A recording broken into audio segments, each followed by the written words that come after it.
네, 여러분 안녕하세요. 인생 정보통 이재경입니다. 오늘은 조금 색다른 주제를 가지고 여러분 찾아뵙습니다. 세상을 살아가는 데 있어서 가장 소중한 대상이라고 제가 앞에 이렇게 해놨는데요. 여러분들 세상을 살아가는 데 있어서 가장 소중한 대상이 누구세요? 부모님이세요? 아니면 배우자분이세요? 아니면 자녀분이십니까? 저는 세상을 살아가는 데 있어서 가장 소중한 대상, 어린 시절에 내가 아닐까 하는 생각을 해봤습니다. 어린 시절에, 이 사진은 제가 어렸을 때 사진인데요. 오른쪽에 있는 아이가 바로 접니다. 오른쪽에 있는 아이의 사진을 볼 때마다 제가 심리학을 공부하면서 울컥울컥 했던 적이 있습니다. 왜 그랬을까요? 어린 시절에 제가 가난했고 또 핍박받았고 상처받았던 내용들이 울컥울컥 또 문득문득 기억이 나서 그러지 않았을까요? 누구에게나 어린 시절에 그렇게 상처받았던 시절은 있을 것입니다. 그리고 그런 어린 시절들이 지금 성인이 된 지금까지 나의 생활 양식이나 나의 사고방식을 지배한다 그러면 여러분 믿으시겠습니까? 내 안에 있는 놀라운 내면 아이가 상처받은 내용들이 지금의 내 인생에도 여전히 영향을 미치고 있습니다. 이 얘기는 상처받은 내면 아이 치유라고 하는 책을 펼쳐신 존 브래드쇼라고 하시는 분이 그러한 상처들이 오염된 상태를 만들어서 지금의 나의 생활 양식 그리고 나의 사고방식을 여전히 지배하고 있습니다. 이런 얘기를 했죠. 그래서 어린 시절에 상처를 치유하는 것이 매우 중요합니다. 성인이 된 지금도 이렇게 얘기를 했죠.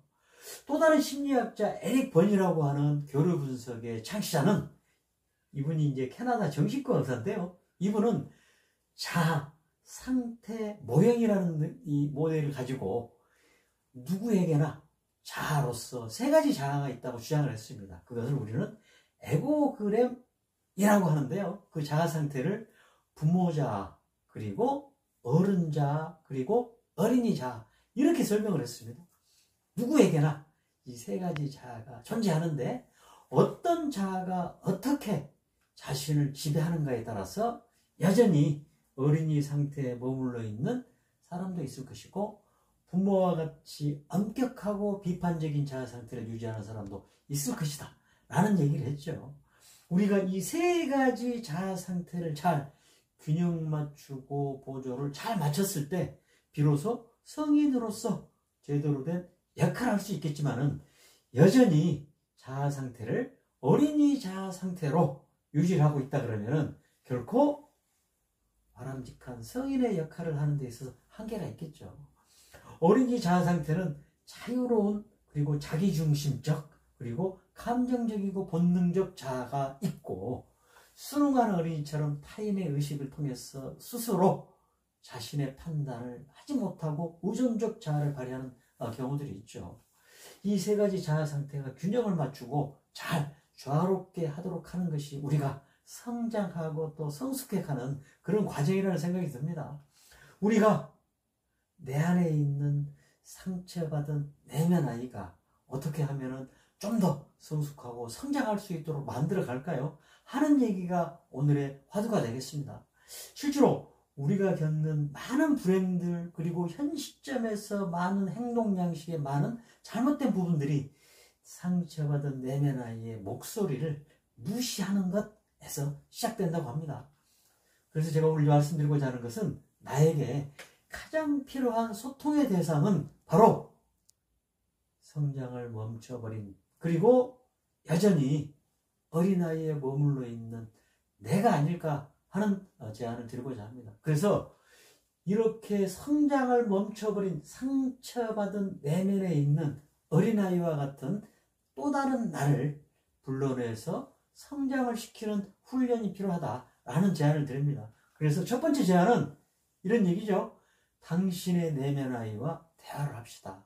그 대화를 통해서 조금 더 내면에 있는 상처받은 아이의 상처를 치유할 수 있는 방법을 찾아가는 것, 이것이야말로 진정한 자기 성장이다 하는 얘기를 드리고 싶은 것이죠.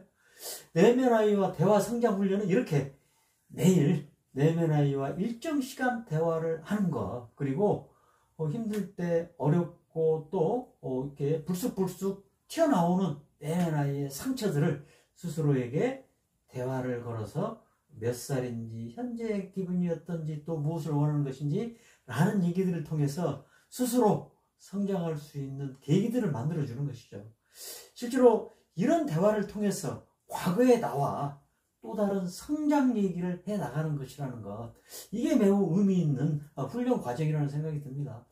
여전히 과거에 12살 또는 10살 또는 7살에 멈춰버린 나, 그리고 그 상처를 보듬고 계속 힘들어하는 나에 대해서 이제는 치유의 손길이 필요하다. 다른 사람의 입김에 의해서 아니고 내가 나를 상처 치유를 하고 그리고 성장을 시키는 그런 프로그램이 필요하다는 것을 강조해서 말씀드립니다. 또 다른 측면에서는 우리가 대화를 할 때 가끔 가다 보면은 아주 어린 시절에 힘들었던 이야기에서 그치고 그 힘들었던 이야기를 현실에 와서도 여전히 힘들어 하시는 분들이 계십니다. 이제는 그렇게 힘들었던 우리의 신화 얘기, 옛날 이야기를 끝낼 시점이라는 생각이 듭니다. 그래서 상처받은 내면 아이의 신화, 옛날 이야기에 대한 마무리를 지을 필요가 있다. 그것이 해피엔딩이 됐던 어떤 결말이 됐던 지금 이 시점에 와서 내가 그 옛날 이야기를 들었을 때 나의 삶에 어떤 도움을 줄 수 있는지 이야기에 마무리를 지을 필요가 있다는 얘기죠. 그것들은 마치 지금을 살아가는 균형을 맞춰주는 이야기와 같죠. 여러분들의 상처받은 내면 아이와 소통하세요 라는 이야기가 오늘의 핵심적인 얘기입니다. 더 이상 상처받았던 어린아이에 머물러 있지 마세요. 그 상처받았던 어린아이를, 성장을 멈춘 아이를 불러내서 이제는 스스로 설 수 있도록 만들어 갑시다. 내가 상처받았던 어린아이에 머물러 있을수록 나의 성장도 여전히 머무를 수밖에 없습니다. 여러분, 나에게 현 시점에서 가장 소중한 소통의 대상, 타인이 아니고 또 다른 나, 그것도 아주 어린 시절에 상처받았던 나라는 얘기 오늘 여러분들하고 같이 나눠봤습니다. 그래서 당신의 내면 아이와 대화를 하세요. 그리고 힘들었던 당신의 신화, 이제는 더 이상 새드 엔딩으로 두지 마세요.